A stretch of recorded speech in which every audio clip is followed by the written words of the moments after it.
Why isn't this taught in schools? Our entire history and future are influenced by ancient cycles that repeat every 10,000 years. A cosmic clock ticking away through the ages, marking the rise and fall of civilizations. It's called the zodiac cycle. This cycle is divided into astrological ages, each lasting 2160 years. In our current period, we are transitioning from the age of Pisces to the age of Aquarius. This shift brings about profound changes in human consciousness and societal structures. Every 10,000 years, cataclysmic events occur. Floods, ice ages, and meteor impacts reset our world. Many ancient texts and archaeological evidence from sites like Göbekli Tepe point to advanced civilizations existing long before our recorded history. These civilizations knew about these cycles and left us clues. The ancients believed that as we move through these cycles, our collective consciousness evolves. Each age has its own energy and lessons. For instance, the age of Pisces was marked by themes of belief and religion, whereas the age of Aquarius promises innovation, technology, and a new understanding of our universe. Noah's Ark marked the end of an age. Destruction and rebirth are part of this cosmic rhythm, but there is even more. The shift is happening right now, and you can see its effects everywhere. People are waking up, questioning old systems and seeking new truths. The lies that have controlled us for centuries are being exposed. This awakening is part of a larger plan. The universe is showing us how we've been manipulated and what we need to do to reclaim our power. I would think you should look into DARPA. They're at the top of the research food chain. Working with them was scary. This is a retired PhD lady scientist who worked with DARPA, for DARPA, and other scientific agencies. I want to repeat that. They're the top of the research food chain, DARPA is. Working with them was scary. I'll tell you about it. Folks, are you get ready for this? She goes on. Of course, they can't come right out and say their ultimate purpose is actually to repel a planetary invasion that is currently in progress. It's a PhD level scientist, retired, that used to work with DARPA. That's too serious of an issue to raise until we have some sort of solution to offer. And when that time comes, it will obviously have to be carefully controlled. Now, this is a woman who's telling us that DARPA's real mission, the real goal, is to eventually repel a planetary invasion. I really think I'm going to give her her nom de plume as Jill. That's certainly not her real name. Hopefully she will come out. I'm going to try and get her permission for me to publish her essay, which I think is really jaw-dropping. But when you have a kind, decent, scientist who worked with DARPA telling us that they're really there to be the firewall for some sort of planetary invasion that is currently in progress. So does that mean that planetary astronauts are on their way? I mean, it's so sci-fi that it gives me the chills. But I wanted to. Lou, by the way, I don't put it past me. I may consider creating a some sort of new enclave where everybody who's been following this and has been really proactive and helpful and part of the conversation can still be part of it. What we'll do is we'll just kind of clip off all the fringe people over here that have been nothing but antagonistic, and let them wallow and lay in that little kiddie pool that they've made for themselves, and we'll just continue doing what we do. I want to make it clear today that my administration will focus on ending the absolutely horrific practice of human trafficking. I must have dreamed 1,000 dreams. And I am prepared to bring the full force and weight of our government in order to solve this horrific problem. Haunted by a million sleep. Solving the human trafficking epidemic is a priority for my administration. There's too many men, too many people making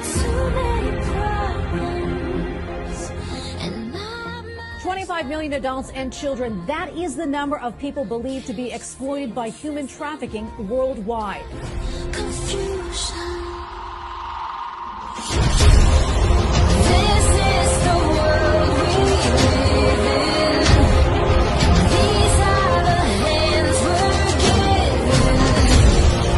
Use them and let's start trying to make it a place worth living. Without you, nothing would happen. Oh, Superman, where are you now? And everything's gone wrong somehow. The man of steel, the man of power, losing control by the hour. This is the time, this is the place, so we look to the future. There's not much left to go round. Tell me why this is the land of confusion. This is the world we live in, and these are the names we're given. Stand up and let's start showing. What in the ever-living fuck is that?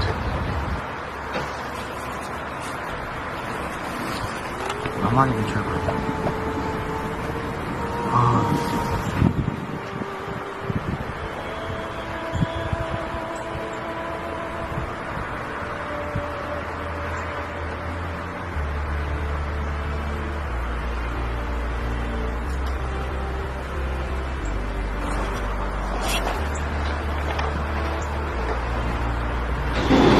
God. Like, I'm not tripping, right?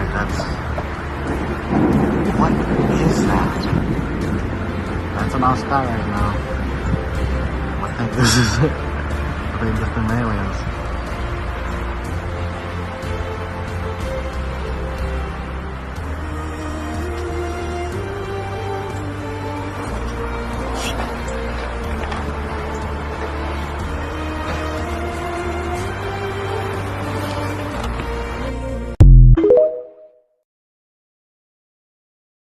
Right after 9/11, about 10 days after 9/11, I went through the Pentagon and I saw Secretary Rumsfeld and Deputy Secretary Wolfowitz. I went downstairs just to say hello to some of the people on the Joint Staff who used to work for me, and one of the generals called me in. He said, "Sir, you got to come in and talk to me a second." I said, "Well, you're too busy." He said, No. He says, "We've made the decision. We're going to war with Iraq."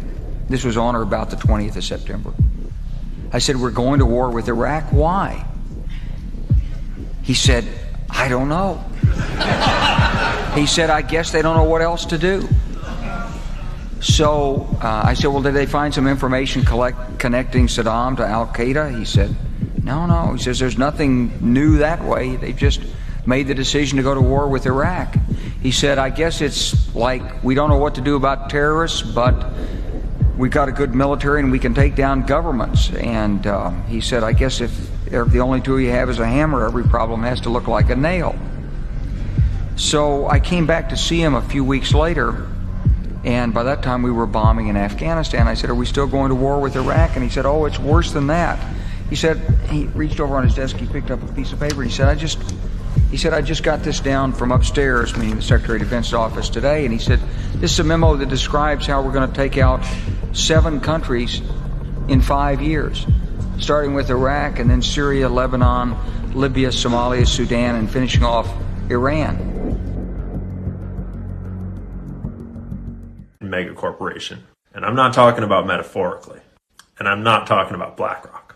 I'm talking about what's really behind BlackRock. See, we hit 1 million followers on TikTok this week, and I've been waiting to post this video since the very first video that I made, laying the groundwork of understanding so that we're all going to understand this now that we're here. So let's break it down real simple.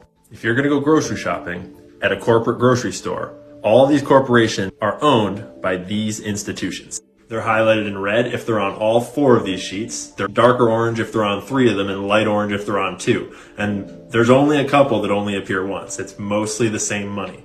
But we go deeper. If you go for the biggest tech companies, it's basically the exact same list for all four of these. That would be Vanguard, BlackRock, State Street, Fidelity, T. Rowe Price, Geode, which is similar to Fidelity Associated, JP Morgan, Morgan Stanley.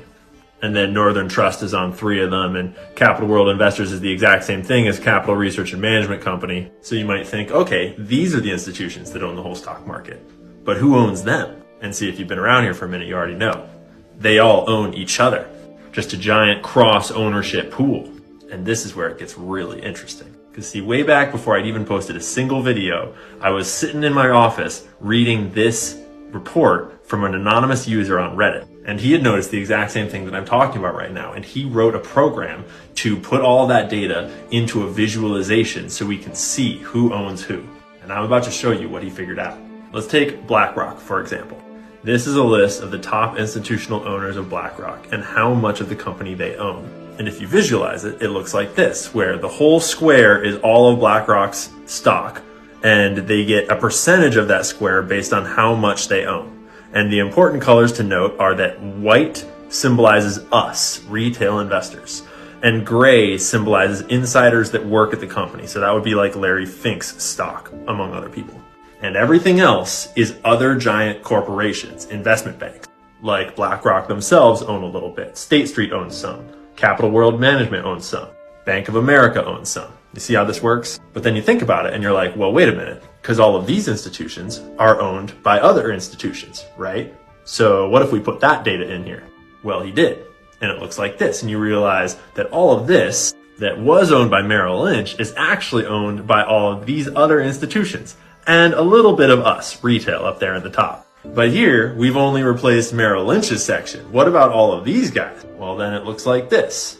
Remember, white is retail investors like you and me, and everything else is giant mega corporations. And if you go one layer deeper, filling in all those corporations with their corporations, you see how this program's working? And so then we simplify it to just black, gray, and white. And this is who owns BlackRock. White is retail investors like you and me. Gray is insiders at all of these corporations like CEOs and other executives. And black is just corporations owning each other. We'll call it megacorp.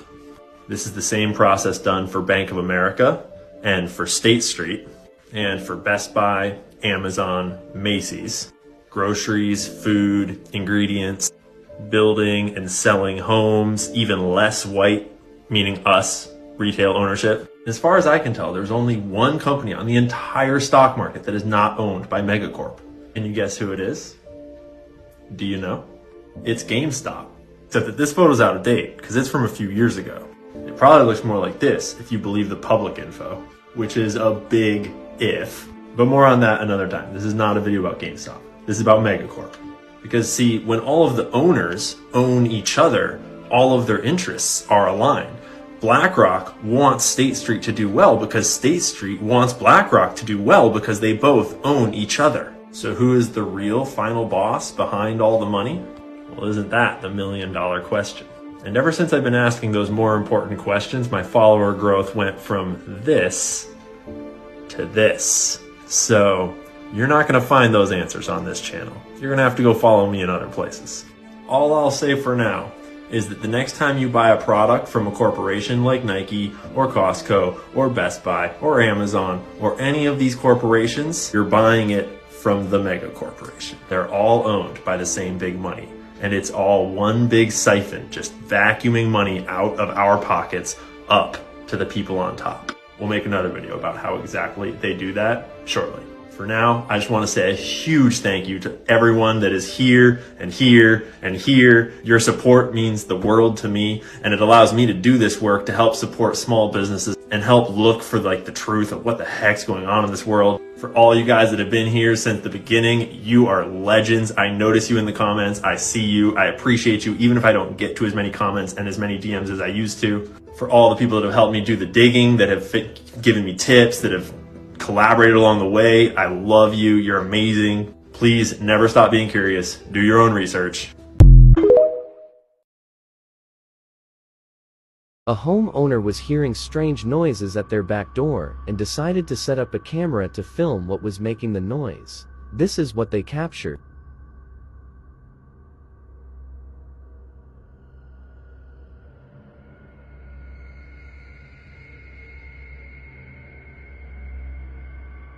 A large, bulbous-headed figure looks in through the window. It has large black eyes, a flat nose, and a small pointed mouth. These features resemble the classic depiction of an alien gray. Experts are divided over the footage. Analyzing the footage frame by frame, it could just be a mask, but the creature blinks several times. Is this an elaborate hoax or a real encounter?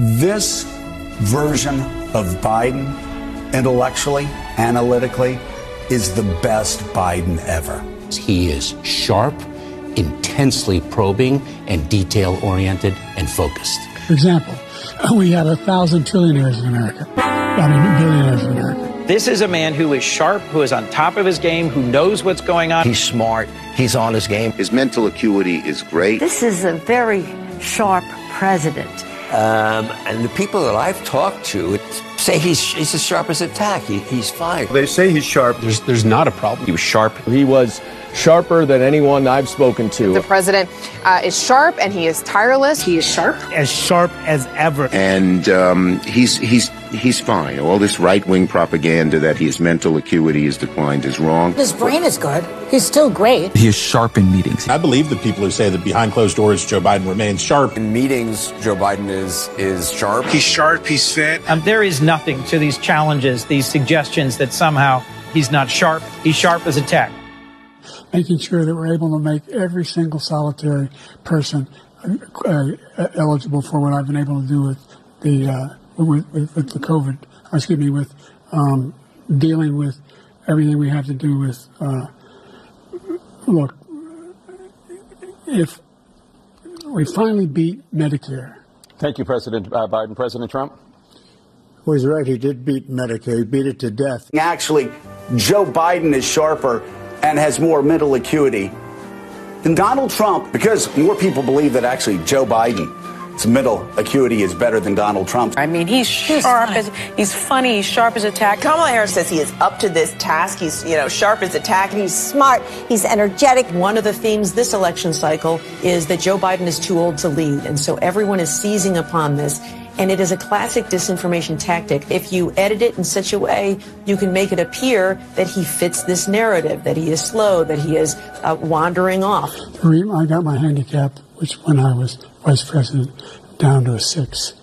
But by the way, I told you before, I'm happy to play golf if you carry your own bag. Think you can do it? That's the biggest lie. That he's a 6 handicap of all. I was an 8 handicap. 8. President Biden has proven himself to have a strong memory. He has a great memory. His mind is just as quick as ever. He is sharp enough. Joe Biden was sharp and on top of it. President Biden is sharp. He's focused. He's bright. The president is sharp as a tack. Sharp as a tack. President Biden's doctors say he is in good physical and cognitive health. Joe Biden, sharp as a tack. The president was sharp as a tack. The president's very sharp because he is so sharp and he's on top of everything. He seems right on top of it. The man is competent, alert. Fully cognizant and sharp. He's completely mentally sharp. He's sharp, he's engaged. He is sharp, he is engaged, and he is commanding. That's pretty sharp. Mentally sharp. Biden was sharp. Sharp and substantive. He is very sharp. And he's as sharp as a tack. Biden is sharp. The president is sharp and as able as ever. This is a man that's on his game. He was focused. His recall was good. He was actually quite sharp and on top of it. He is on the ball. And you're going to see how smart he is. And This guy's as sharp as a knife. Tonight, he may have to channel both the president in him and the bruising, brawling candidate in him, and maybe a little bit of Eminem in his famous 8 Mile rap battle. I come from Scranton, Pennsylvania. I come from a household where the kitchen table, if things weren't able to be met during the month, was a problem. You see him interact. You see him engage. He took some questions and is sharp with his answers. What I did, when, for example, he wants to get away with, get rid of the ability of Medicare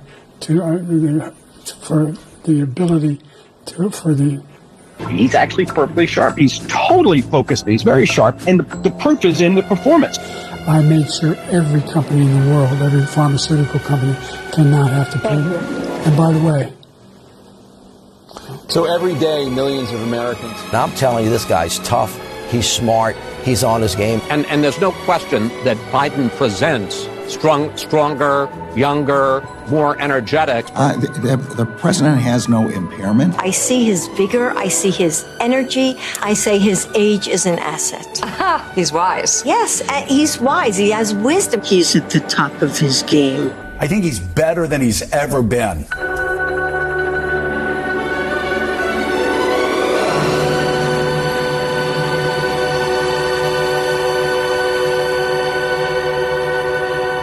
Sharp as a tack.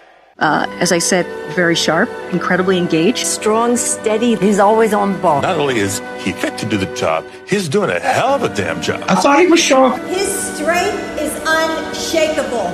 Joe Biden is extraordinarily strong.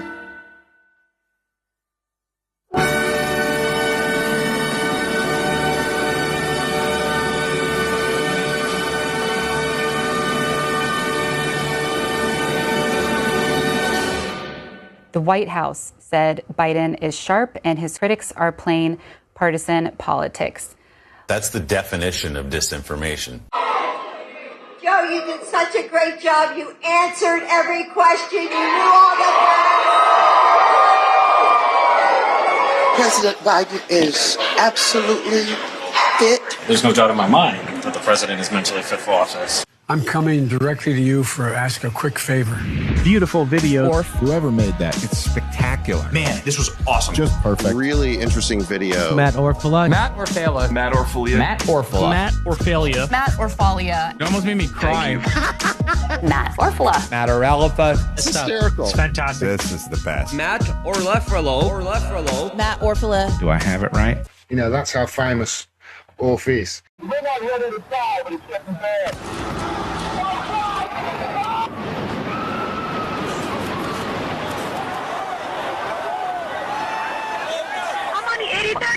I'm gonna die, aren't I? No. Say I'm gonna die. Live, say your prayers. We're gonna think positive because you gotta help each other get off the floor. I'm gonna die.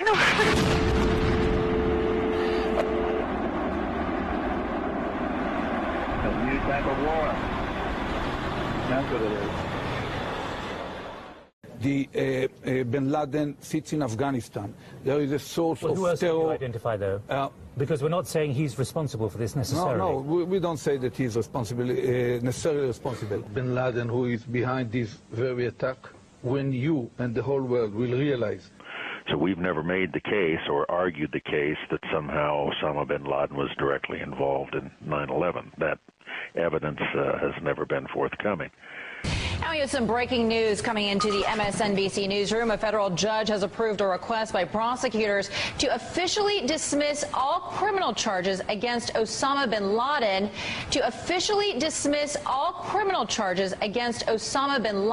There was a report, you'll recall, that the Mossad, the Israeli intelligence agency, did indeed send representatives to the U.S. to warn just before 9/11 that a major terrorist attack was imminent. And that's why Israel had information that they were giving the American government specific information. There will be an attack in North America within the next 30 days. There will be a hijacking of aircraft, and those aircraft will be used as flying bombs. That was available at the time. So I wrote a book in 1995, and I said that if the West doesn't wake up to the suicidal nature of militant Islam, the next thing you'll see is the militant Islam is bringing down the World Trade Center. In his 2000 book, The America We Deserve, Trump wrote, "I really am convinced we're in danger of the sort of terrorist attacks that will make the bombing of the 1993 Trade Center look like little kids playing with firecrackers." Trump also mentioned the mastermind of the attack, writing, quote, "One day, we're told that a shadowy figure with no fixed address named Osama bin Laden is public enemy number one, and U.S. jet fighters lay waste to his camp in Afghanistan. He escapes back under some rock, and a few news cycles later, it's on to a new enemy and a new crisis." The alliance between Israel and America has always been extremely strong. It's about to get even stronger. President Trump and I see eye to eye on the dangers emanating from the region, but also on the opportunities. I think... Well, excuse me one second. You're making a connection between the Taliban and Iraq? Yes, I am. I'm saying that if you look at those who harbor terrorists, and those who support terrorists. I guess I was looking for a connection between September 11th and my understanding why we went to the Taliban is there was a connection there. They were harboring somebody that we believed did the act on September 11th. Yes, that's the first reason why you did it. Now you're going to take me from September 11th to Iraq somehow? Yes, but I'm saying something else. I'm saying the connection is not whether Iraq was directly connected to September 11th, but how do you prevent the next September 11th? What is important to understand is that you have to dismantle the entire terror empire, and especially before its main practitioners, the terror states of Iran and Iraq, acquire nuclear weapons. And this, I think, has been a wake-up call from hell. It is telling us, you have the power now to act. Summon the will. There is no question whatsoever that Saddam is seeking and is working and is advancing towards the development of nuclear weapons. No question whatsoever. No question whatsoever. Those weapons of mass destruction got to be somewhere.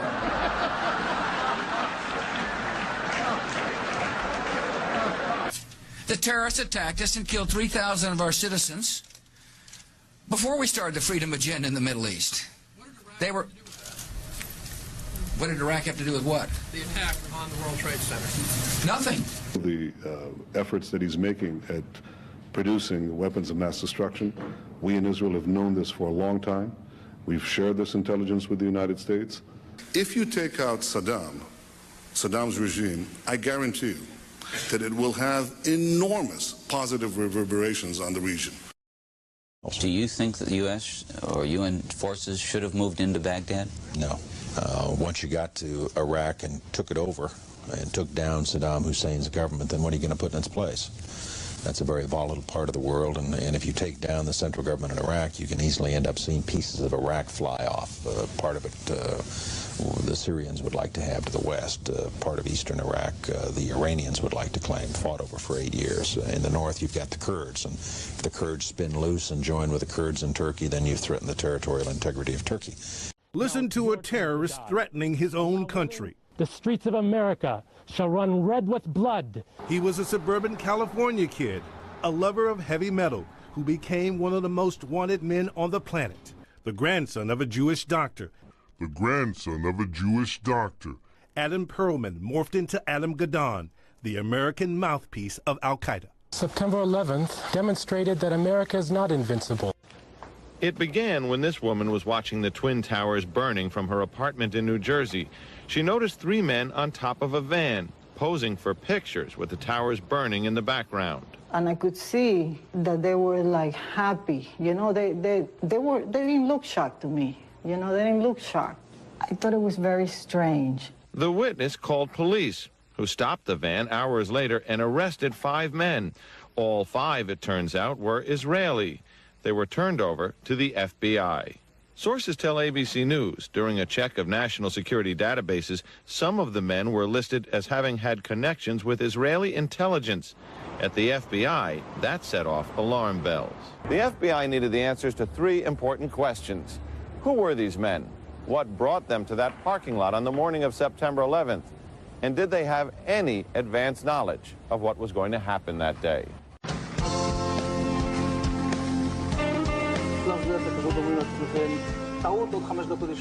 And at that point, we were taken for another round of questioning, this time related to our allegedly being members of Mossad. The fact of the matter is, we are coming from a country that experiences terror daily. Our purpose was to document the event. Our purpose was to document the event. I said, how could a plane, even a 767 or 747 or whatever it might have been, how could it possibly go through this deal? I happen to think that they had not only a plane, but they had bombs that exploded almost simultaneously. They were constructed to withstand like a 707 attack. Well, it's tremendous power and tremendous heat. And people were willing to die, and when they're willing to die and when they're willing to become kamikazes of it. Were reported to have been at the World Trade Center that day. This is a Jerusalem Post article, and it says that the Foreign Ministry in Jerusalem has so far received the names of 4,000 Israelis believed to have been in the area of the World Trade Center and the Pentagon at the time of the attack. Now that's how many people called in, how many families called in and said, I'm worried about Shlomo, I'm worried about this guy, I'm worried about that guy, my son is there, my husband is there. Well, what happened, of those 4,000 people who were supposedly there, only 3 or 4 died. 3 or 4 Israelis died in the whole operation. Well, how did they, how did they avoid harm? Well, what clearly happened also is that there was an instant messaging service called Odigo, an Israeli instant messaging service, that sent out a warning 2 hours before 9/11 happened, warning people not to go to the World Trade Center that day because there would be a catastrophe there. And the vice president of the company said that the prediction, the time, was exact to the minute, so 8:45, right? And the message was sent out on a platform that you could receive through your BlackBerry or your Blueberry or your cell phone or your internet, whatever. And so all platforms. But it was sent out in Hebrew, and it was sent out using a buddy system where you could say, I'm going to send this message to... All right. Whoa, look at those guys. What in the fuck? Oh my God.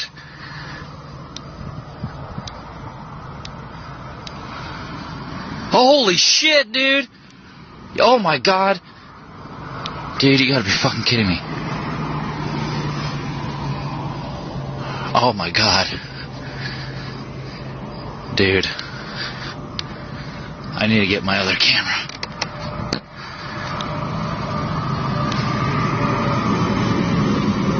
All right.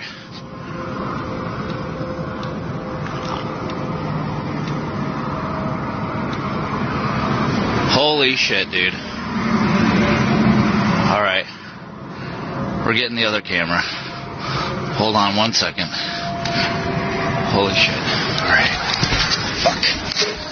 Alright, we're gonna try and place this on the thingamabobber here.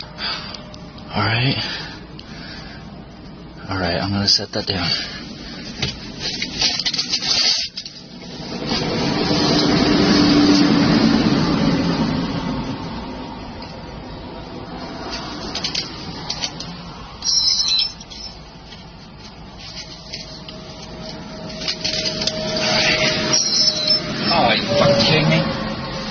This thing's dead.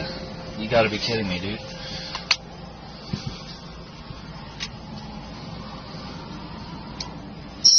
What in the fuck? Seriously? This thing's out of batteries. You gotta be shitting me right now. What in the fuck?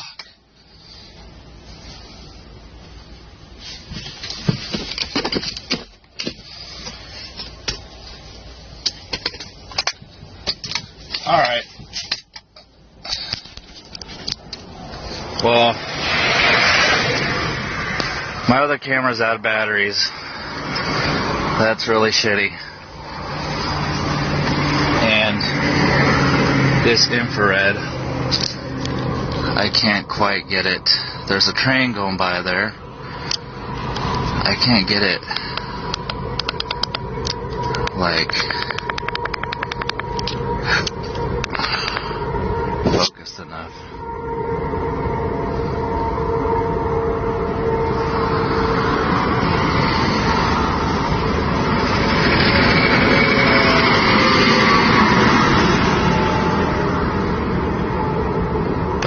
Dude, these things are just sitting here right now.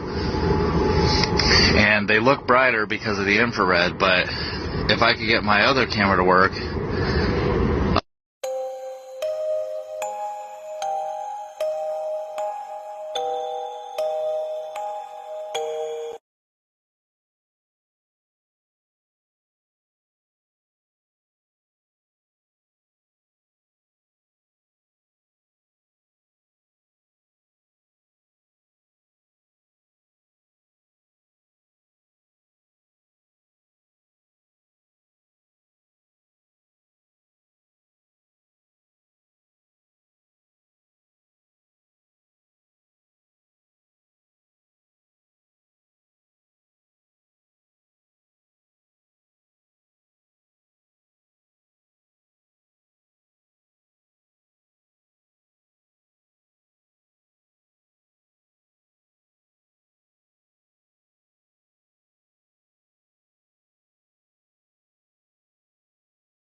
And I've been told in another area certain things about the phenomenon that are quite disturbing.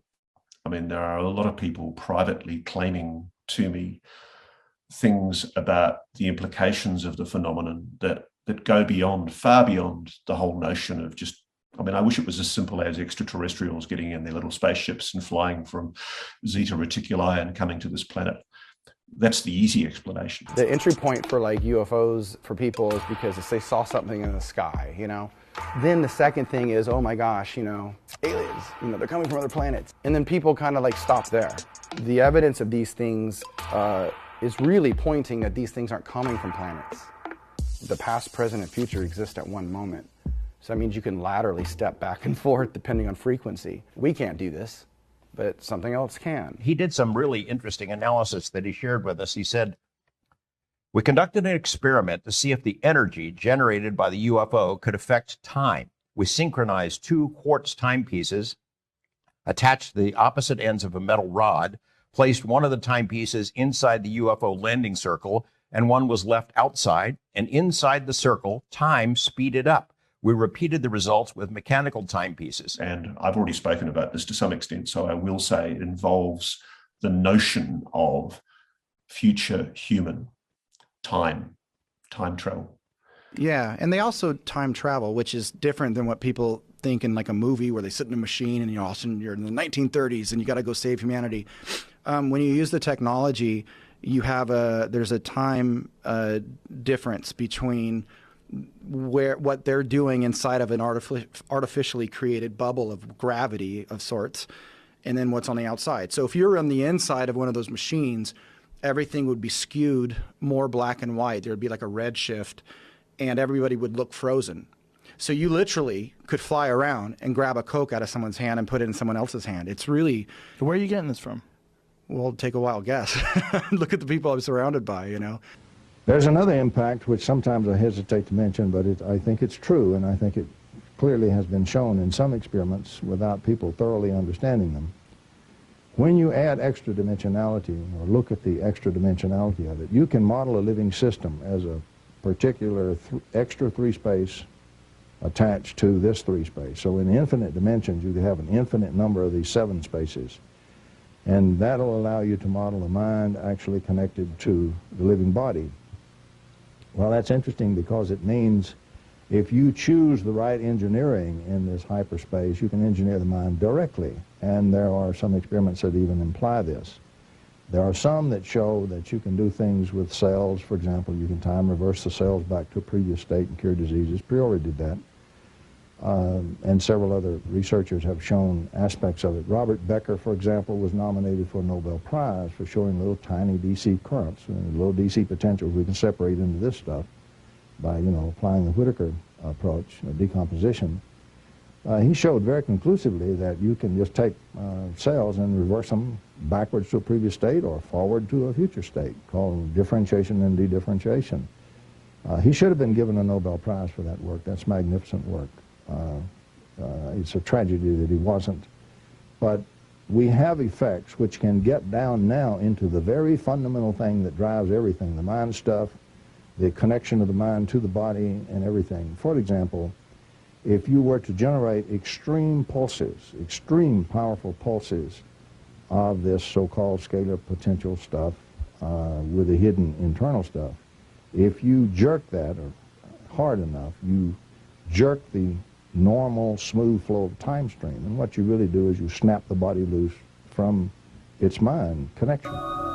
My hypothesis is that these people who are driving these UFOs, or at least the people who designed them, have a technology that's more advanced than ours. I mean, I think that's obvious that they're more advanced than our technology.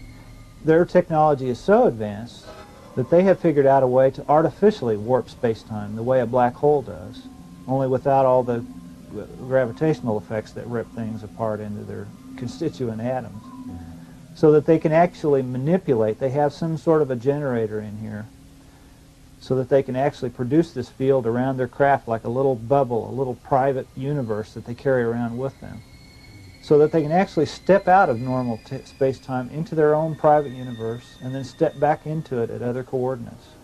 So if that's possible, then they can not only come from all these distant places, but they can also come from parallel universes that coexist with ours and we're not able to see because they're on a different vibrational level or whatever. They can even come, probably, from our own past or our own future. Because as the quantum physicists are telling us now, the past, present, and future are not separate. Our idea of the stream of time is only an artifact of our consciousness. It is our consciousness that's traveling. It isn't that things are happening cause and effect in a linear fashion. It is our consciousness that's doing that. So the past and future actually exist simultaneously with us, and if you're able to warp space-time, you can travel to and from them. Time is not linear. In fact, it doesn't exist. Well, I have said before on film, I don't believe it's a UFO cover-up. I believe that it's a time travel cover-up. When you say that time travel is the real agenda here, not that we've been visited or there's other technology out there, why do you still say that time travel is the real agenda here, though? Well, time travel is the cover-up because sitting at this table, which I will explain maybe further later, I was tricked into it by the head of the black projects for the Air Force. And I can mention his name, he probably wouldn't mind, but I won't. And I was sitting at this table with Dalai Lama's representatives, with military representatives, with scientific representatives, and the man that was heading this up, he wanted to release time travel to the universities. And he makes all the transformers for the Philadelphia experiment. His name is Mr. Beckworth. He's passed about 4 years ago. And we're sitting at this table, and I'm tricked into the head of the table, and I say, what the hell is going on? Why am I here? So the colonel from the black says, just sit, Phil, and answer these guys' questions. So it goes around the table. Should they reveal Mr. Beckworth's time travel machine to the universities to study? Should they make it public, in other words? And everybody voted on it, and they wanted to know what I thought about it. And I said, well, it's very simple. I work on aircraft. They go from point A to point B. No questions asked. But in time travel, you have to have a benevolent reason to go from point A to B. Otherwise, you bring back excess baggage. The Dalai Lama's representative stood up and he says, I told you military people that. They're having problems. That's what the meeting is about.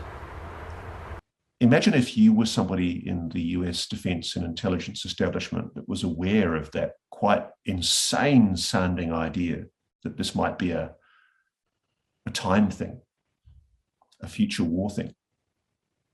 And imagine if you're worried that anything you do might jeopardize that time stream. Look, there's a hidden universe all around us. And you know, it's always been right in front of our face. Fractals is one of those things when you look at random chaos as a blueprint. When you see fractal patterns, and I'm gonna go a little bit into this if you don't mind. We see fractal patterns not just in nature. We see it, of course, you know, if you look at the Fibonacci sequence and the golden ratio and things like that, and fractals.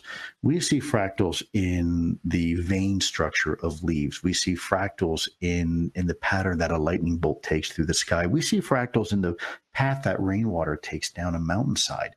It's all fractals. In fact, there are fractals when you look at the human nervous system and you look at the brain, neurons in the brain, that's fractals. That's a fractal pattern. And in fact, if you were to compare the smallest parts of our body, whether it's the alveoli in our here, or the capillaries in our circulatory system, or the neurons in our brain, and then compare that image, that exact image of any human being's fractal patterns of the brain, and compare that to the supercluster galaxy patterns, the patterns of super galaxies that are separated by hundreds of millions of light years, right? It's the exact same pattern. Scale invariant. Now, what does that tell you? Now, furthermore, socially and psychologically, those patterns still exist. When you look at a link diagram analysis of a terrorist cell network, you see that fractal pattern. It's even in it's so innate to us that even subconsciously our behaviors are tied to that fractal nature. So when you see something that is as common as that, so pervasive in our universe, one must say, okay, that is one of the many fundamental principles of our universe, that it is the way we operate. We collectively, all of the universe, at least this universe here, operates. That's one example. I think fractals are sure, because I think when you talk about this topic, I think when we finally really begin to appreciate and understand more details about this, there's going to be probably some fractal natures to it. If they're changing reality, excessive baggage. Remember that word I said? That is in a benevolent universe, there is no paradox where you go back and kill your father and you don't exist. It's very, very involved, and I don't think we should go into that direction right now. Okay, but if there were changes going on in this reality, would I know the difference if someone's gone back in time, for example, and changed something in the past, and they come back to this time? They're never coming back to the same timeline. They're not coming back to my time. They're going back to a parallel universe. Well, that's the way it works. Let me explain it real quick, if I may. You go back in time. Do you come forward in that same parallel? No. You're growing forward in a different parallel. You go back again, you're growing in, and you say, well, what's that got to do with this first timeline? Right. What has one wave got to do with the other wave? Right. It changes it. It does ripple across. It does ripple across, yeah. And that's the way reality works. With one timeline, only with one timeline.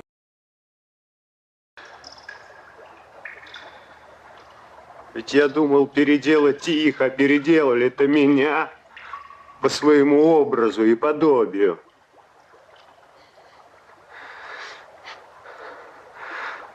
Раньше будущее было только продолжением настоящего, а все перемены маячили где-то там, за горизонтами. А теперь будущее слилось с настоящим.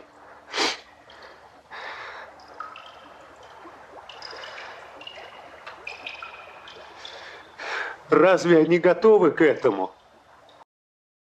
君んちテレビちゃんと映ってる？あ、うちテレビないです。だっ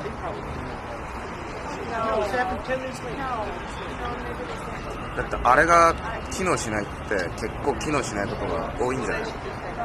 何が？だってワープロ今機能してないでしょ？してないって言ってた。だからコーンエジソンとかあれ行ったじゃん、あそこに。ねえ、ズームすると中余裕燃えてるね、まだ。これ望遠で見えるの？ちょっと望遠レンズ持ってくる。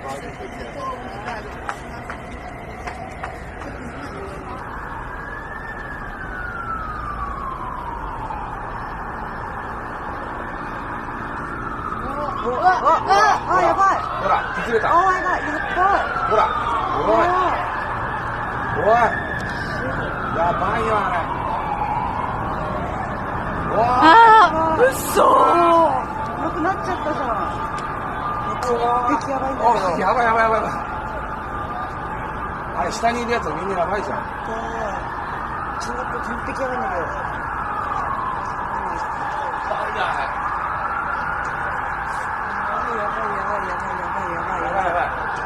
あれ下にいるやつ全部死んじゃうじゃん。周りのビル全滅でしょ。取材してるやつもみんな死んじゃうじゃん。下にいる人でしょ。おい、あれ半端じゃねえよ、だったら広がり方。すごい。やばいって。いや、うちつかさ、今のさ、火事でさ、あれしたんじゃないよね。もう一回かかったんじゃない？よくない？だって下から行かなかった。爆発したもん。うん、下のとこからボワーンってあったじゃん。なくなっちゃったよ。やばいって。Oh! Did you see it? Yeah. No, it's exploded. Oh my god. Oh! Oh! Oh! How did it happen? Did it go down or what happened? Did it explode? It's exploded. From the middle. From the middle? From Yeah, where? from the middle. Yeah. From where the crash was? I guess so, but... Oh no! Oh, shit. I don't think it's from the fire. They said building blew up. Yeah, what? No, there it is. Where's that? No, that's a... Yeah. Well, I heard it on the radio. What's this right now? What? Oh, wait, that's the price. That's the Chrysler right there. Chrysler? Well, the Empire that just like 30 seconds ago on the radio.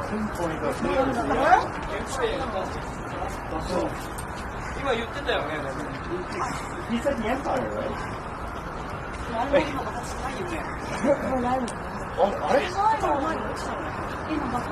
Oh, it's probably talking about World Trade Center and the other explosion. 何が起きたの？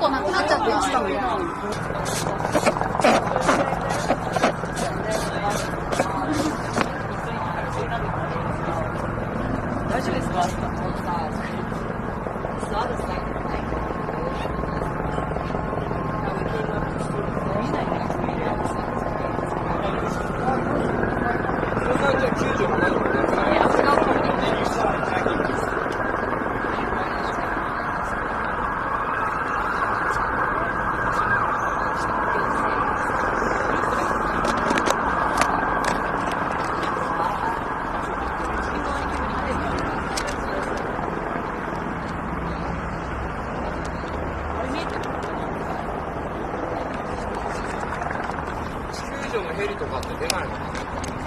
ねえ、なんで何も出ないんだろうね。普通ビルとかのさ、大きいビルの場合、救助でヘリが出るから。チャンドラ覚えてる？一緒にインタビューに行ってさ、よかったか。あん中にいるんだよ、どっちかに。働いてるの？あん中に？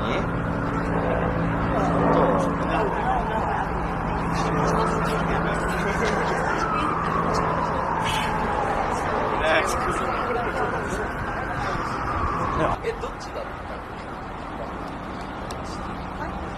マジで？潰れちゃった？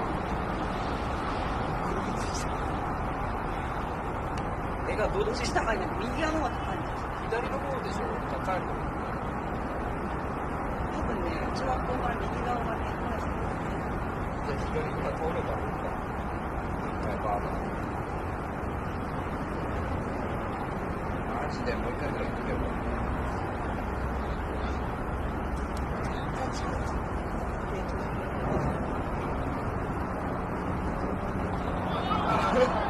あ、崩れた。あ、いった。いけなかった。やばい。ガラスめっちゃ飛んでる。ないじゃん。やばい、横に倒れてる。あ、すげえ。やっぱ横じゃん。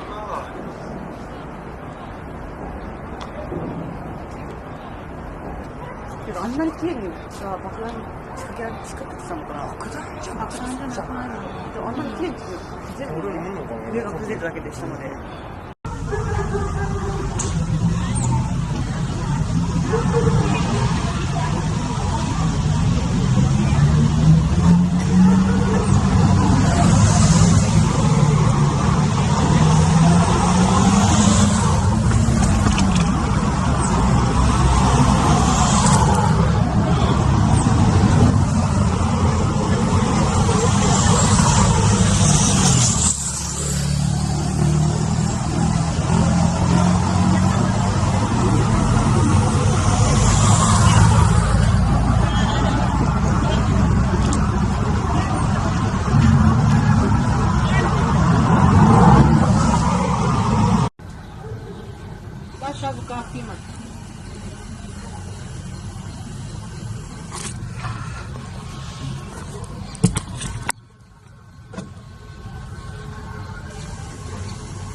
As we were getting our gear on and making our way to the stairway, there was a heavy-duty explosion. The whole building just collapsed on us inside the lobby. Was that a secondary explosion? Yes, it was. That was the planet, probably. Yeah, definitely secondary explosion. I heard a second explosion and another rumble. An hour later than that, we had that big explosion from much, much lower. It just went ba-boom, it was like a bomb went off. And another explosion came right from it, just everyone flying. There were numerous secondary explosions taking place in that building. There were continuous explosions. No, the first explosion, and there was a second explosion in the same building. There were two explosions. Okay. Federal agencies that were down there do believe that there was some sort of explosive device somewhere else besides the planes hitting. There was another explosion that took place in one of the towers here. So obviously, according to his theory, he thinks that there were actually devices that were planted in the building. There was a secondary explosion, probably a device either planted before or on the aircraft that did not explode until an hour later. Then there was some secondary explosions and then the subsequent collapses. That the FBI most likely thinks that there was a car or truck packed with explosives underneath the buildings, which also exploded at the same time and brought both of them down. Now that's the first time we're hearing that. So two planes and explosives that were in the building, is that correct? That is the working theory at this point. That is a huge explosion now, raining debris on all of us. It sounded like gunfire, you know, bang, bang, bang, bang, bang, and then all of a sudden, three big explosions. About 50 consecutive bangs, and it fell down like a waterfall. And we heard the noise associated with an implosion. We heard a very loud blast, an explosion. We looked up, and the building literally began to collapse before us. We heard a loud explosion, and at that point, building 2 was collapsing. At that point, we heard a large boom. You know, I looked up and just saw the building coming at us. Do you know if it was an explosion or if it was a building collapse? To me, it sounded like an explosion. There was another major explosion. The building itself, literally the top of it, came down. All of a sudden you hear explosion, and you could see the building starting to collapse. Huge explosion that we all heard and felt. We understand now there has been a secondary explosion on Tower 2.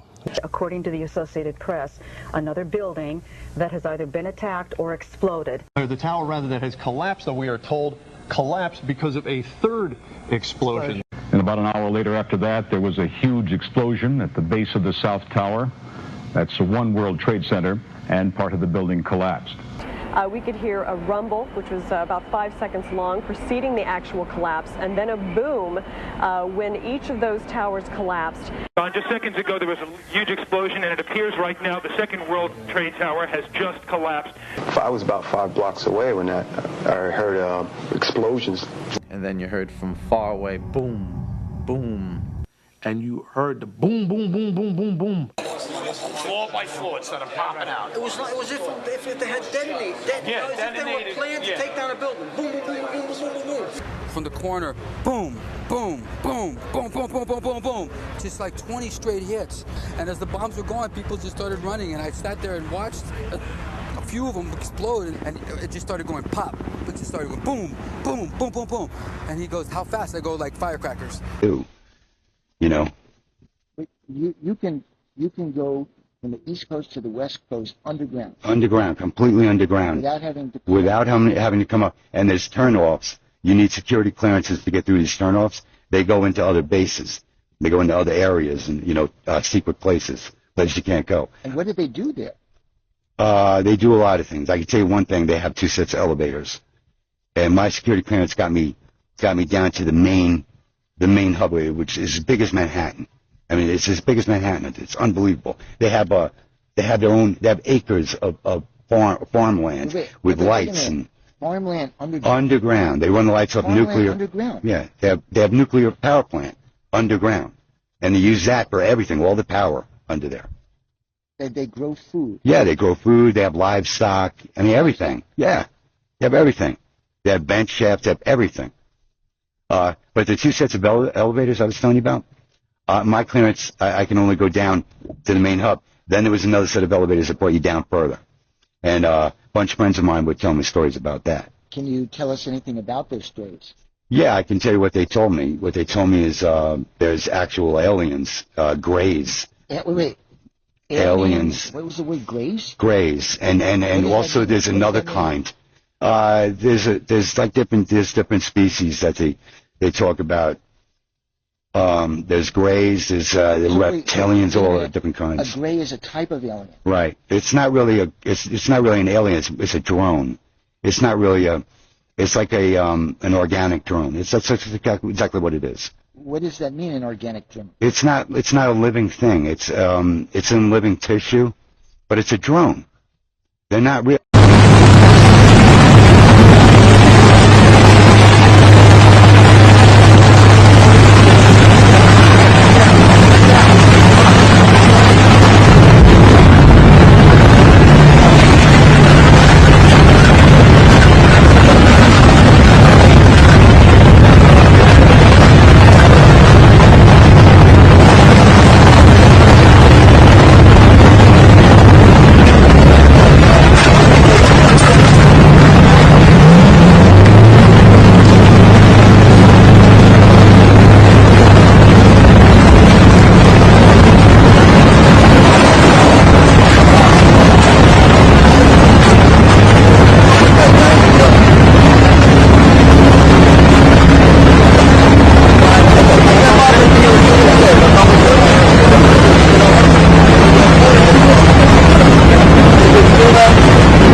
should have their head examined.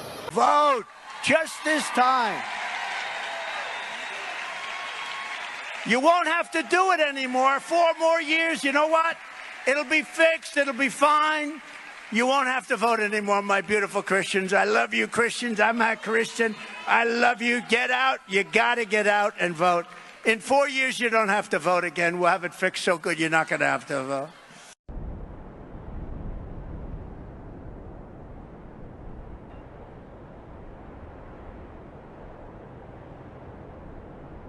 Aside from 1963, President John F. Kennedy, up here, oh wait, it doesn't say Federal Reserve note, it says United States note. That means the U.S. government, which every government has the ability to do. Canada used to do it, Germany did it, a whole bunch of other places did it, and guess what? They got really good results. You know what they did? They managed to go ahead and keep any debt at a very reasonable and payable level. Now, this United States note, that's not at interest. It's not a private bank. And JFK was dead within 6 months of issuing this $5 note. We could solve the problems that we face right now. I have said over and over, like a broken record, the head of the snake is the financial system. The reason why they hate people like Gaddafi, Saddam Hussein, John F. Kennedy, and the last one, a man named Adolf Hitler. He outlawed usury. Jesus didn't like usury either.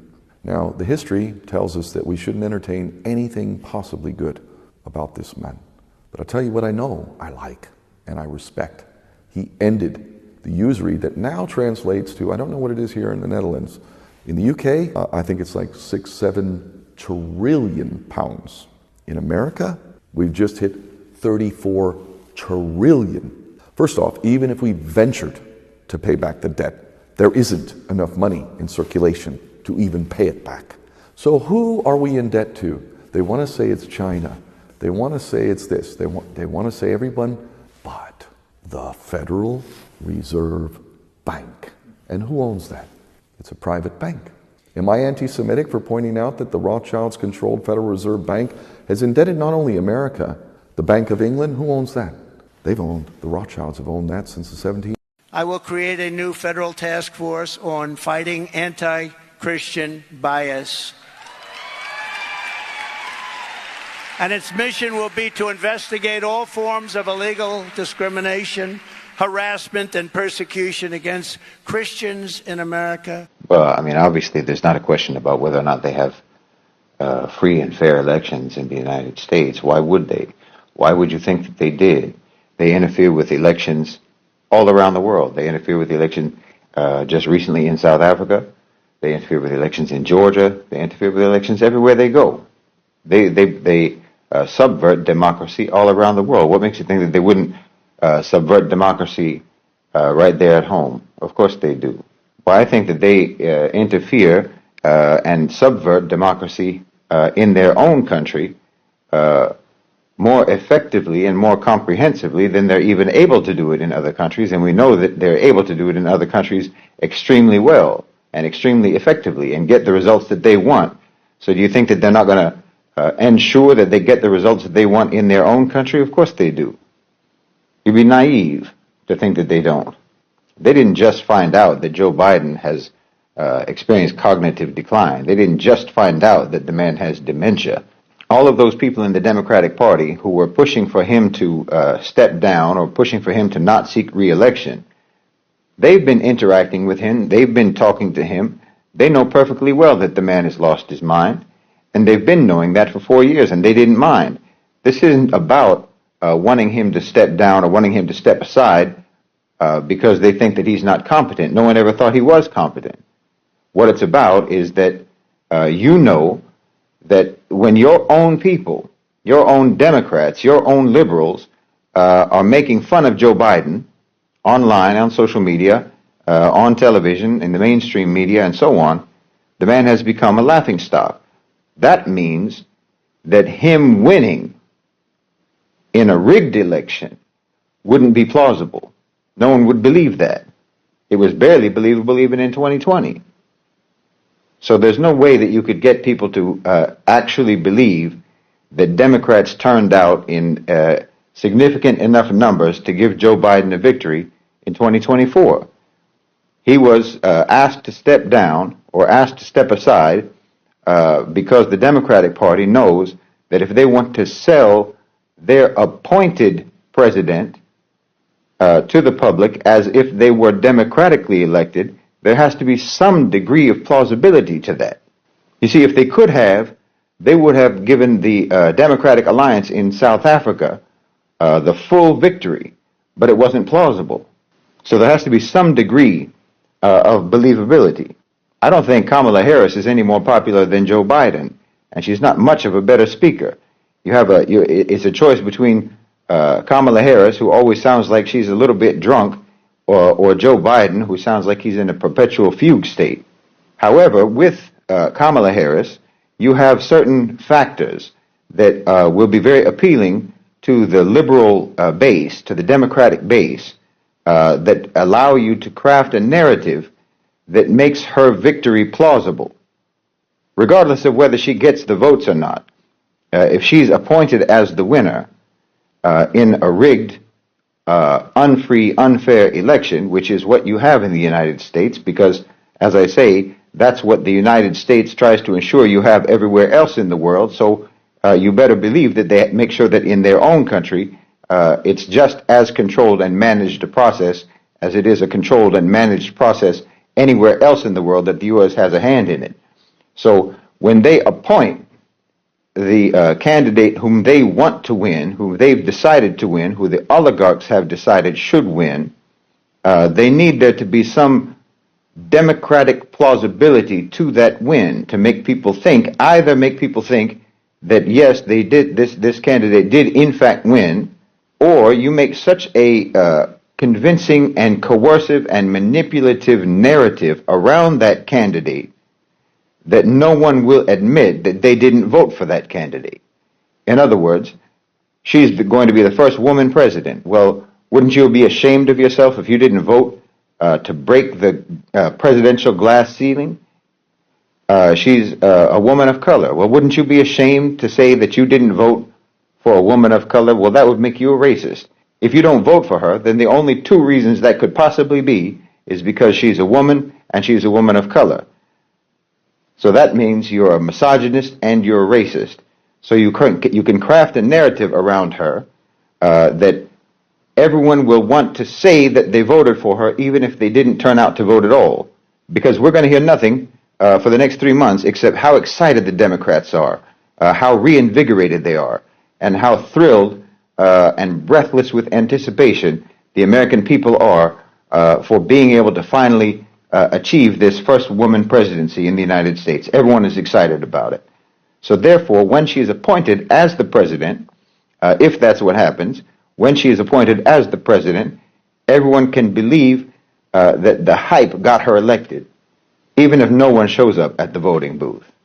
And when everyone starts cheering in triumph and applauding and congratulating themselves for being so progressive and so liberal as to elect the first woman president and the first woman of color as president, well, no one will be willing to say that they never voted for her. So it's a very, you have a lot of strategies that you can use to convince people that it's either believable that she won or it's unthinkable that you would deny that she won. So I don't know if that's what's going to happen, but I don't for a second believe that they have free and fair elections in the United States, and I think you'd be a fool to believe that. So you either have, as someone said on Twitter or X, someone said, well, whose narrative do you think is going to win? Because that's all it comes down to is the narrative. You don't have to have a candidate who can actually get voter turnout. You don't have a candidate who can actually win. You don't need that. Narratives win elections, not candidates and not policies.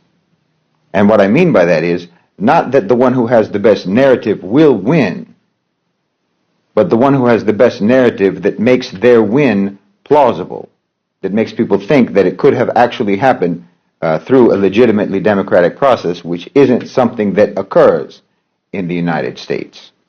So someone asked the question, whose narrative will win in the end? Trump's narrative of I'm bulletproof, or Kamala Harris's narrative of I'm going to be the first black woman president? Well, the answer to that question, when you're talking about American politics and American society, is which narrative will people feel ashamed not to subscribe to? I think that this election is really going to show even more clearly than everything else that we've seen over the course of the genocide in Gaza. I think that this election is going to show very clearly the battle between the OCGFC, the global-minded OCGFC, and the OCGFC who are affiliated with the neocons. This is a battle between the two, because I think that the globally oriented OCGFC are more likely to support Donald Trump, and the neocons are more likely to support Kamala Harris. So we'll just have to wait and see which set of oligarchs get their way.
And how are we supposed to know the good guys from the bad guys? Well, we were given a standard by which to judge them. You know, by their fruits, you'll know them. By their fruits. Anybody seen any good fruit lately? No. It's tough. And look, I'm a pretty sinful guy. I mean, I'm as venal as the next guy. But I know the difference between a shepherd and a hireling. And I think that the vast majority of these bishops are just a bunch of hirelings. You know. And my question is, you know, like, who's hiring them? I don't think it's Jesus. Is it Francis? Who's hiring Francis? Is it Pachamama?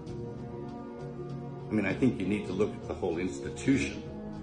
And, you know, I'll quote Archbishop Vigano again in saying that he believes that there was a parallel counterfeit church set up to eclipse the real one. He's suggesting usurpation or an inside job. It seems that way. Anyway. If I were the devil, if I were the prince of darkness, I'd want to engulf the whole world in darkness, and I'd have 1/3 of its real estate and 4/5 of its population, but I wouldn't be happy until I had seized the ripest apple on the tree. So I'd set about, however necessary, to take over the United States. I'd subvert the churches first. I'd begin with a campaign of whispers. With the wisdom of a serpent, I would whisper to you as I whispered to Eve, do as you please. To the young, I would whisper that the Bible is a myth. I would convince them that man created God instead of the other way around. I would confide that what's bad is good and what's good is square.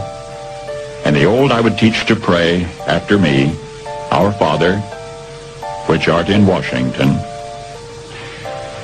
And then I'd get organized. I'd educate authors in how to make lurid literature exciting so that anything else would appear dull and uninteresting. I'd threaten TV with dirtier movies and vice versa. I'd peddle narcotics to whom I could. I'd sell alcohol to ladies and gentlemen of distinction. I'd tranquilize the rest with pills. If I were the devil, I'd soon have families at war with themselves, churches at war with themselves, and nations at war with themselves, until each in its turn was consumed. And with promises of higher ratings, I'd have mesmerizing media fanning the flames. If I were the devil, I would encourage schools to refine young intellects, but neglect to discipline emotions. Just let those run wild. Until before you knew it, you'd have to have drug-sniffing dogs and metal detectors at every schoolhouse door. Within a decade, I'd have prisons overflowing. I'd have judges promoting pornography. Soon I could evict God from the courthouse, then from the schoolhouse, and then from the houses of Congress. And in his own churches I would substitute psychology for religion and deify science. I would lure priests and pastors into misusing boys and girls and church money. If I were the devil, I'd make the symbol of Easter an egg and the symbol of Christmas a bottle. If I were the devil, I'd take from those who have and give to those who wanted until I had killed the incentive of the ambitious. And what'll you bet? I couldn't get whole states to promote gambling as the way to get rich. I would caution against extremes in hard work, in patriotism, in moral conduct.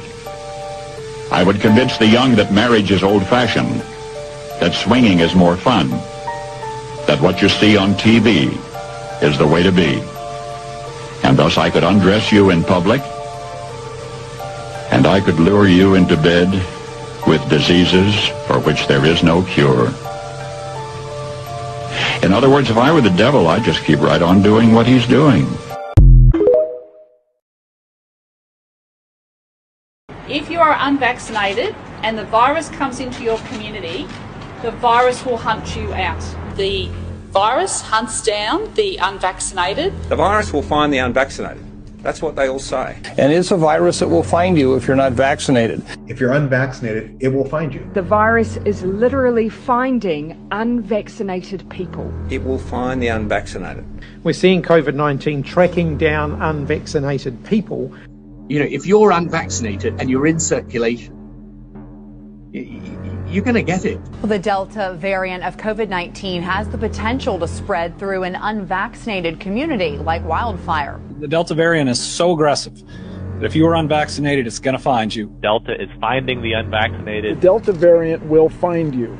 If you're not vaccinated, it will find you. The virus tends to find places that are under-vaccinated. It does not just move to city centres. It finds the unvaccinated wherever they are. So you might live in the middle of the desert, but it can still find you. But if you're unvaccinated, this virus is looking for you. You know, this virus, this infection will seek out the people who are either unvaccinated or have only had one jab and are not fully protected. The virus does seem to be finding older people who have not received that third dose. We'll ultimately find just about everybody. But these three people, two of them weren't vaccinated, one had just had the first dose. The virus has found them. Ich will euch was zeigen. Können wir einen erklären, was genau das ist? Was ist das? Die Handyqualität ist so scheiße. Moment, Leute. Ich schwöre auf alles, ich weiß nicht, was das ist.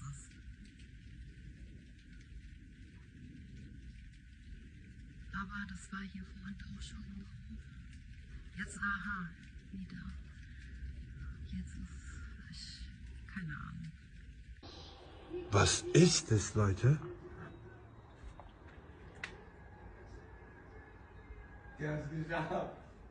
Was ist es?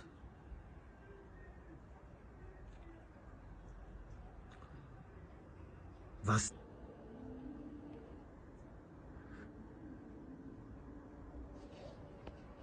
Was ist das bitte? Das ist ja richtig krank. Was ist das? Ich guck gerade, von wo das kommt.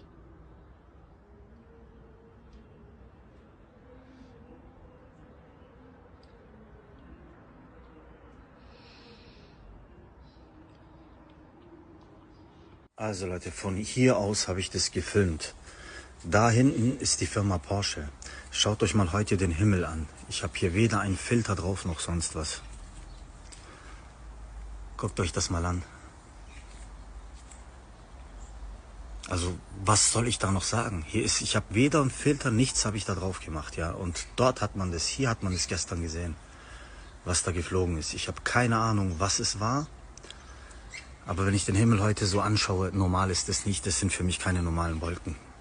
Guckt euch das mal an. Es geht schon seit Tagen so. Ich sehe seit Wochen kaum blauen Himmel.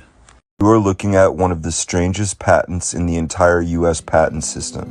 Patent number 2006-001425A1, Walking Through Walls Training System. This patent refers to a unique process, a training system that enables a human being to acquire sufficient hyperspace energy in order to pull the body out of a dimension so that it may pass through solid objects. This is very real and was used by the US Army at one point.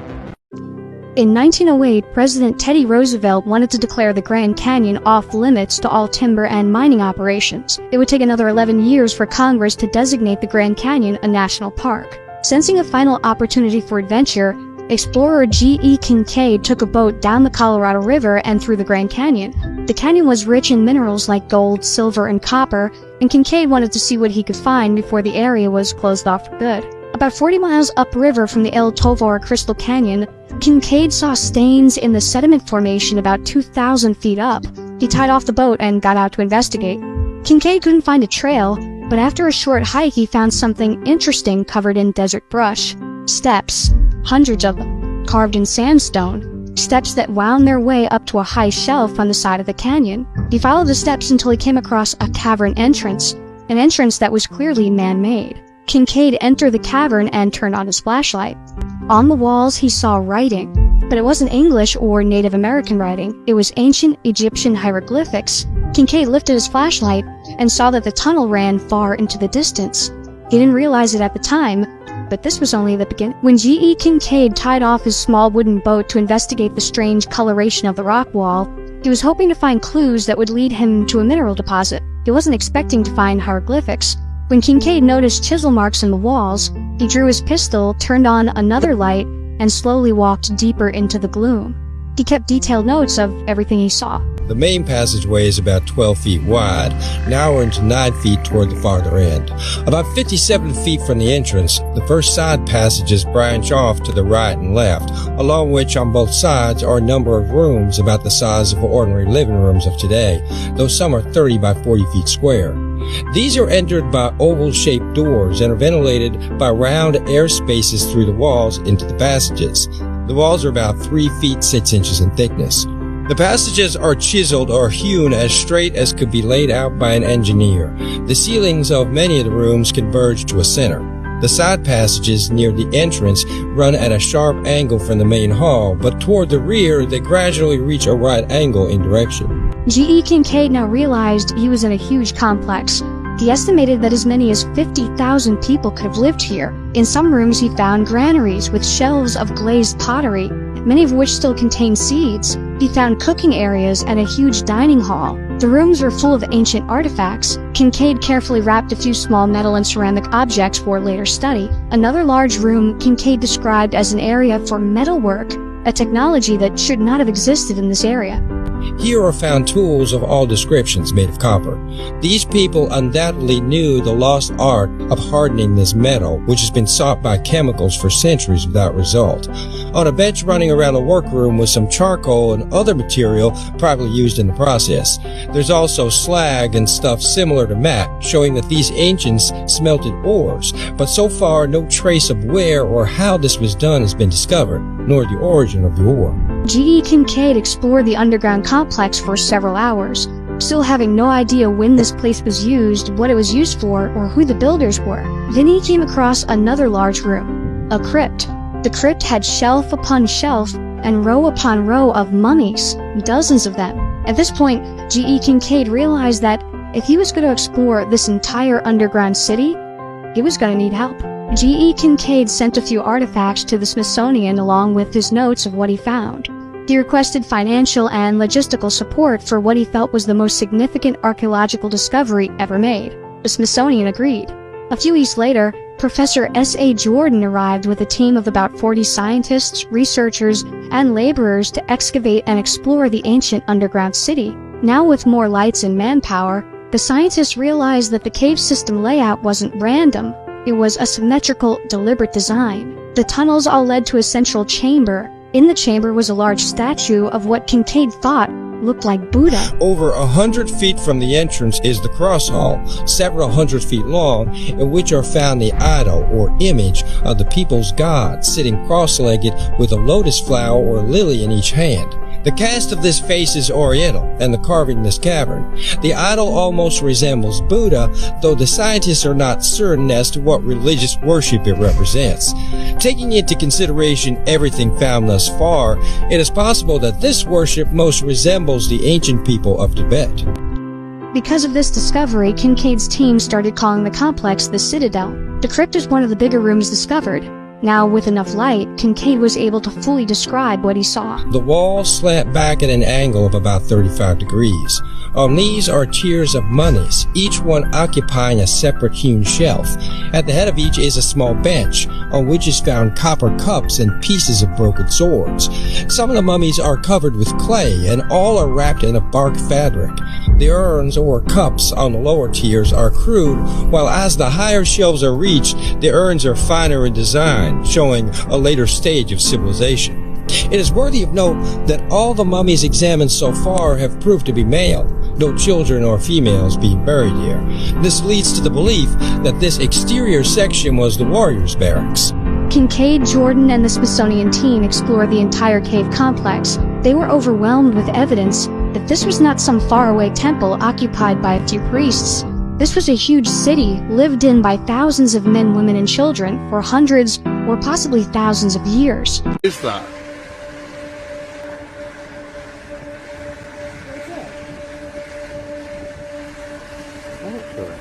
It's disappeared.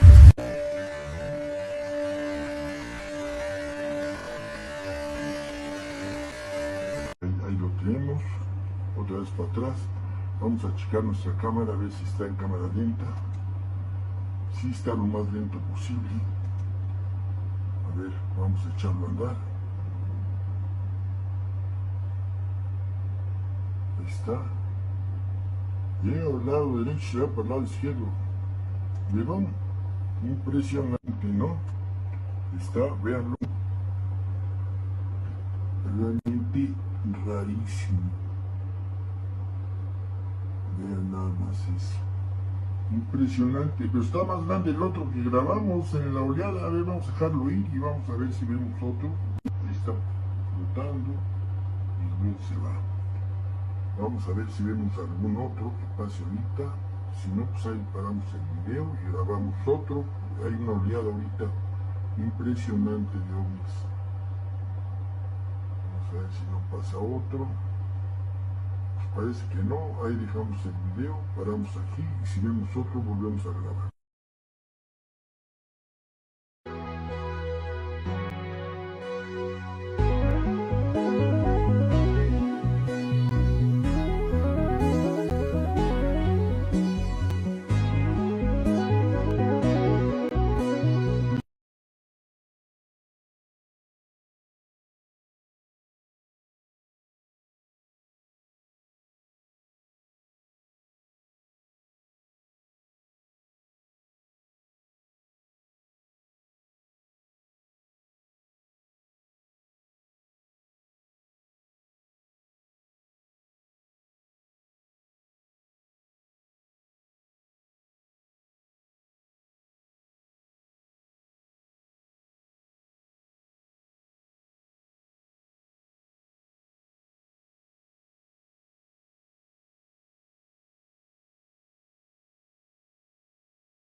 Visita jaimemaussan.com y síguenos en todas nuestras redes sociales.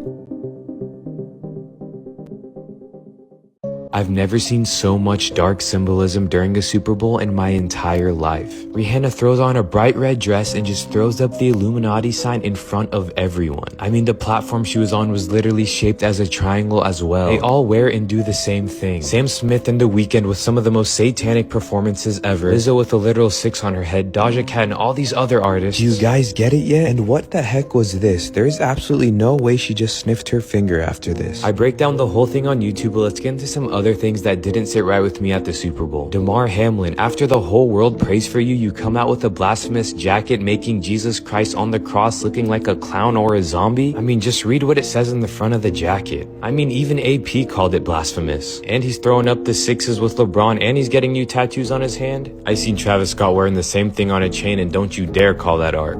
Uzi at the Super Bowl doing the same thing. All of them just making fun of Jesus. Riri, you ain't off the hook either, pulling up in an upside down cross saying control minds. And don't even get me started with the commercials. This was the worst part of it all. Ahí está, mira, ahí está de vuelta, apareció. No sé qué carajo está haciendo. Mierda.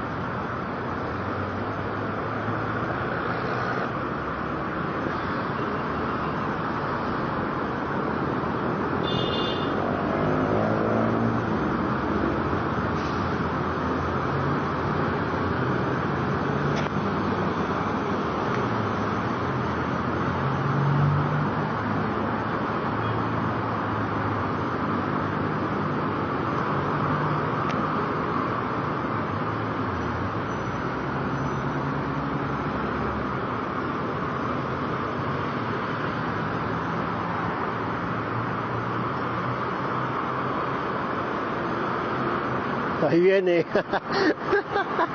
Tamari se acerca.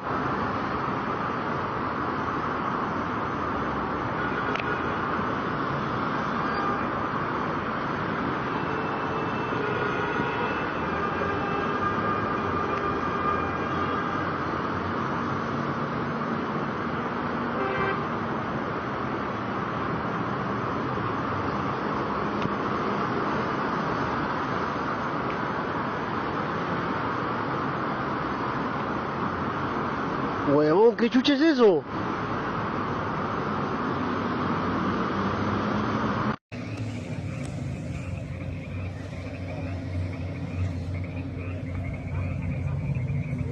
Bro, what?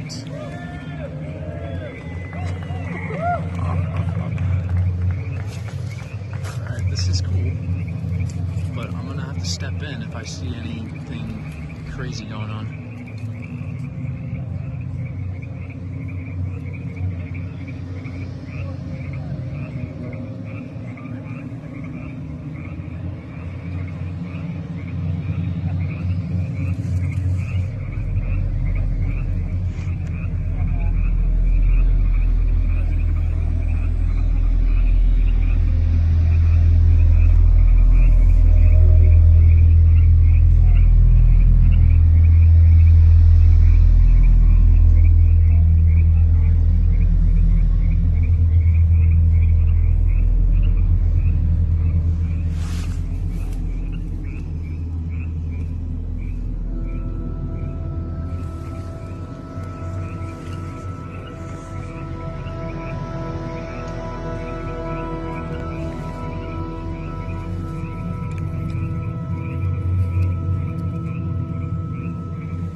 The owl is in his leafy temple. May all within the grove be reverent before him.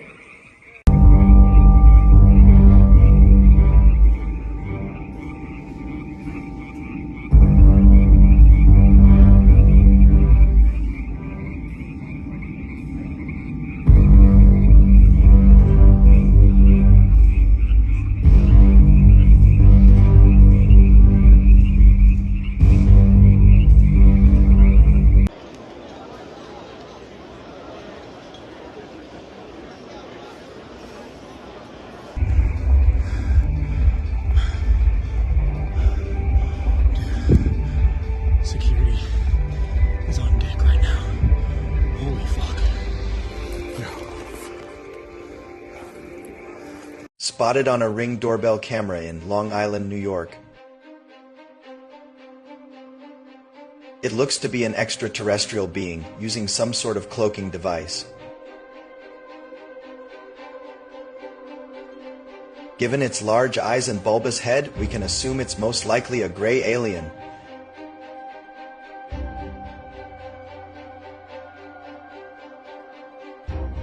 It's hard to make out exactly what it's carrying. What do you think it could be?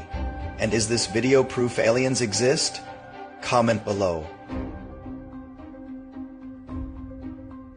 Could what it's carrying be some sort of humanoid being? I'll cover this and more in my upcoming post very soon. The impact of a jet. From what I understand, the outer skeleton of the building, the outer columns was like a fishnet, and you had these inner core columns, which was substantial, thick steel beams to withstand 4 or 5 times what the loads were. The engineers always over-design a building. No steel frame building has ever collapsed before or since 9/11. So that should say something right there. And it said that Building 7, it was a progressive collapse, that it was caused by fire. But progressive collapse, unlike the Twin Towers collapse from the top down. That's a progressive collapse, floor by floor by floor. But if you look at the videos of Building 7 collapsing, it collapses uniformly. It's collapsing from the bottom. The building stays intact all the way to the bottom of the ground, and you could see the sides caving in on it. For a building to collapse uniformly, which the videos show, all the load-bearing columns would have had to have failed simultaneously. Now, fire doesn't act like that. I came across an analogy of the Twin Towers, and if you could visualize cast iron stoves, stacked one on top of each other. The stoves up at the top, yes, there's fire and they've been damaged, but the stoves on the bottom, they haven't been damaged. So the structure underneath all of that is intact. So it's impossible for a building to collapse near free fall speed and increase without a controlled demolition. You're running into the path of most resistance. So something else is going on. I don't believe that it was just the planes or the fires. I think that, and they examined the dust and they found what they call thermitic material, which is like an explosive incendiary, which was in the dust samples, and that's documented. There were reports of the buildings were undergoing an extensive elevator renovation in the 2 or 3 years prior to. All kinds of workers, they had access to the cores of the building. And on the day of the attack, the elevator company would not assist in the operations of the elevators. And the elevator company it subsequently went out of business. And a couple of years after that, the information is out there. At one time when I was heavily engaged in trying to get a new investigation, I definitely felt threatened. I felt threatened for my family, and it wasn't a pleasant experience. You have sworn testimonies from firefighters regarding explosions in the building. They were suppressed. Just somebody making a statement, especially from firemen and police, if they make a statement, I heard an explosion, that's grounds to initiate an investigation. The firefighters, a bomb went off. This is their own words, made that day. They just ignored it. Just like Building 7